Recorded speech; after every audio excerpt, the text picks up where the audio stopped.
Daily Good News, A.T. Jones and E.J. Waggoner. To the death of Christ, we owe even this earthly life.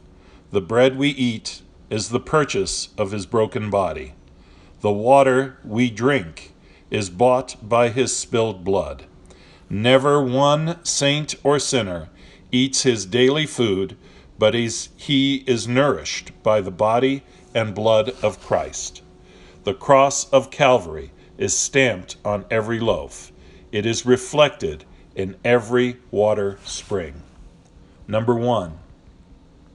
Burdens are lifted by glorious good news.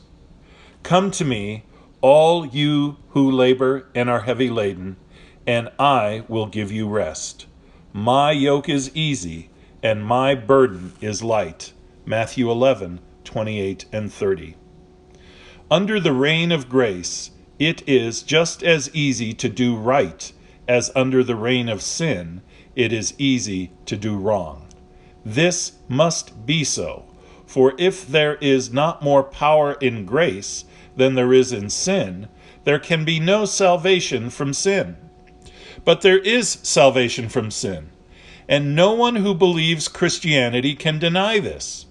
Salvation from sin depends upon there being more power in grace than there is in sin. It cannot possibly be otherwise. Wherever the power of grace can have control, it will be easy to do right.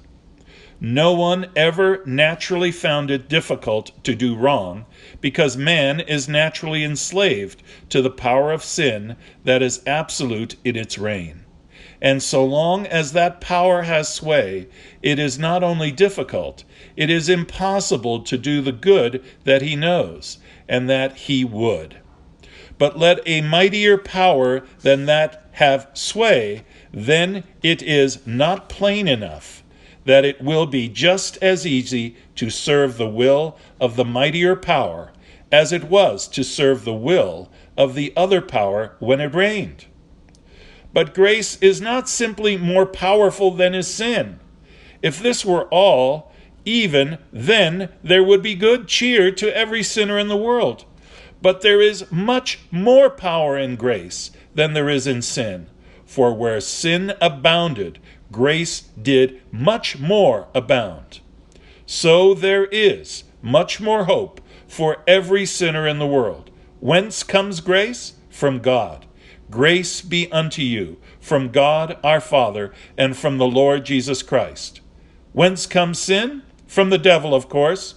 Well, it is just as plain as ABC that there is much more power in grace than there is in sin, as there is more power in God than there is in the devil.